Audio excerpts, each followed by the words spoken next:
ವಿಜಯಪುರ ನಗರ ವಿಧಾನಸಭಾ ಕ್ಷೇತ್ರದ ಏನು SIR ಪ್ರಕ್ರಿಯೆ ನಡೆದಿದೆ.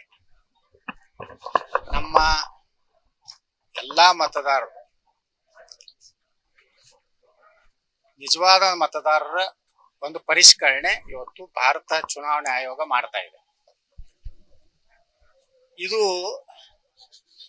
ಯಾವುದೇ ಒಂದು ರಾಜಕೀಯ ಪಕ್ಷದ ಚಟುವಟಿಕೆ ಅಲ್ಲ. ಪ್ರತಿಯೊಬ್ಬ ಮತದಾರನಿಗೂ ತನ್ನ ಮತ ಎಲ್ಲ ಇದೆ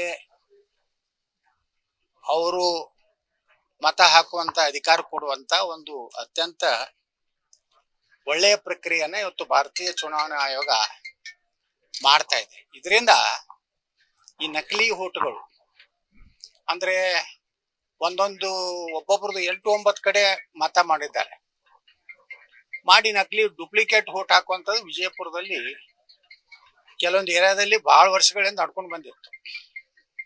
ಈ SIR ಬಂದ ಮೇಲೆ ಇಡೀ ದೇಶದಲ್ಲಿ ಇವತ್ತು ಬಿಹಾರ ಚುನಾವಣೆ ಆಯ್ತು, ಪಶ್ಚಿಮ ಬಂಗಾಳ ಚುನಾವಣೆ ಆಯ್ತು, ತಮಿಳುನಾಡು ಚುನಾವಣೆ ಆಯ್ತು, ಕೇರಳ ಚುನಾವಣೆ ಆಯ್ತು.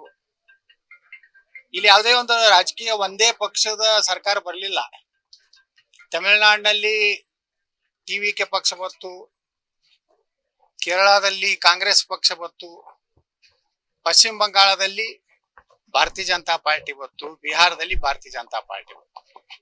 ಅಂದ್ರೆ ಕೆಲವೊಂದು ಕಾಂಗ್ರೆಸ್ಸಿಗರು ಈ SIR ನಿಂದ ಬಿಜೆಪಿಗೆ ಅನುಕೂಲ ಆಗ್ತದೆ, ಬಿಜೆಪಿ ಇದರ ಲಾಭ ತಗೋತದೆ ಅನ್ನೋಂಥ ಮೂರ್ಖತನದ ಹೇಳಿಕೆ ಕೊಡ್ತಾರೆ.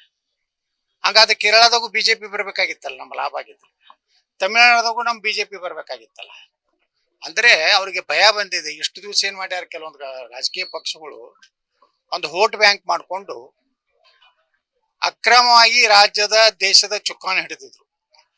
ಇವತ್ತು ಅವರೆಲ್ಲ ಹತಾಶರಾಗಿ ಈ ರೀತಿ ವಿಜಯಪುರ ನಗರದಲ್ಲಿ ಕೆಲವೊಂದು ಗುಂಡಾಗಳು ಬೂತ್ ಅಡ್ಡಾಡಿ BLOಗಳಿಗೆ ಬೆದರಿಕೆ ಹಾಕುವುದು, ಯಾವುದೇ ಸಂಘ ಸಂಸ್ಥೆದವರು ಮತ್ತು ಒಬ್ಬ ಮತದಾರ ತನ್ನ ದೇಶದ ಸಲುವಾಗಿ 10 ವೋಟ್ ಮಾಡಿಸ್ಬೇಕಂತ ಸಂಕಲ್ಪಿಟ್ಟು ಯಾರು ಬೇಕಾದರೂ ಮಾಡ್ಬೋದು.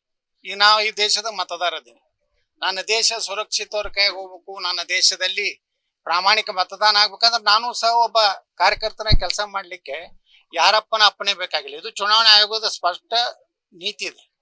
ಆದ್ರೆ ಈ ಕಳ್ಳರಿಗೆ ಏನಾಗಿದೆ, ತಮ್ಮ ಏರಿಯಾದಲ್ಲಿ ಬೇಕಾದಂಗೆ ಮಾಡ್ಕೋತಾ ಇದ್ದಾರೆ. ಈ ನಮ್ಮ ಹಿಂದೂ ಏರಿಯಾಗಳೇನದಾವ ಇಲ್ಲಿ ಬಂದು ಒಂದು ರೀತಿ ಭಯದ ವಾತಾವರಣ. ಮನೆ ಚುನಾವಣೆದಾಗೂ ಹಂಗೆ ಮಾಡ್ತಾರ. ಚುನಾವಣೆ ನಡೆದಾಗ ಏನ್ ಮಾಡ್ತಾರೆ, ಮುಂಜಾನೆ 7 ಗಂಟೆಗೆ ಮತದಾನ ಚಾಲು ಆಗ್ತದೆ. ಇಡೀ ತಮ್ಮ ಮುಸ್ಲಿಂ ಏರಿಯಾದಾಗ ಎಲ್ಲ ವೋಟಿಂಗ್ ಮಾಡ್ಕೊಂಡ್ ಬಿಡ್ತಾರೆ. 9-10 ಗಂಟೆಗೆ ಬಂದು ಇಲ್ಲಿ ಗುಂಡಾಗಿರಿ, ಇಲ್ಲಿನೂ ಬಂದು ನಮ್ಮ ಮತದಾರನ ಭಯ ಅನ್ಸುದು, ಅವ್ರ ವಿಡಿಯೋ ತೆಗೆದಂಗೆ ಮಾಡೋದು, ಭಯ ನಿರ್ಮಾಣ ಮಾಡೋದು. ನೀನು ನಾ ಬಿಜೆಪಿಗೆ ಹಾಕಿದ್ ಗುರ್ತಾಯ್ತಂದ್ರೆ ನೀನು ಮುಂದೆ ನೋಡ್ಕೋತೀನಿ ಅಂತ ಹೇಳಿ ಮೋಟರ್ ಸೈಕಲ್ ಮೇಲೆ ಬಂದು ಈ ರೀತಿ ಗುಂಡಾಗಿರಿ 2018ರಾಗೂ ಮಾಡ್ಯಾರ, 2023ರಾಗೂ ಮಾಡ್ಯಾರ. ಆದ್ರೆ ನಮ್ಮ ಮತದಾರರು ಬಹಳ ಜಾಗೃತರಾಗಿ ಸಮಾಧಾನದಿಂದ ಬಂದು ತಮ್ಮ ಮತದಾನ ಮಾಡಿ ಒಬ್ಬ ಒಳ್ಳೆಯ ಅಭ್ಯರ್ಥಿಯನ್ನ ವಿಜಯಪುರ ನಗರದ ಜನ ಆರಿಸಿ ಕಳಿಸಿದ್ದಾರೆ. ನಿರ್ಭೀತ, ನಿಷ್ಪಕ್ಷಪಾತ, ವಿಶ್ವಾಸಾರ್ಹ ಸುದ್ದಿಗಳಿಗೆ ಮತ್ತೊಂದು ಹೆಸರಾಗಿರುವ ನ್ಯೂಸ್ 18 ಕನ್ನಡ ಈಗ ಆಪ್ನಲ್ಲೂ ಲಭ್ಯವಿದೆ. ದಯವಿಟ್ಟು ಇಲ್ಲಿರುವ QR ಕೋಡ್ ಅನ್ನು ಸ್ಕ್ಯಾನ್ ಮಾಡಿಕೊಂಡು ಆಪ್ ಡೌನ್ಲೋಡ್ ಮಾಡೋದಕ್ಕೆ ಮರಿಬೇಡಿ. ನಿಮ್ಮ ಬೆಂಬಲ ಹೀಗೆ ಸದಾ ನಮ್ಮೊಂದಿಗಿರಲಿ. ಧನ್ಯವಾದ.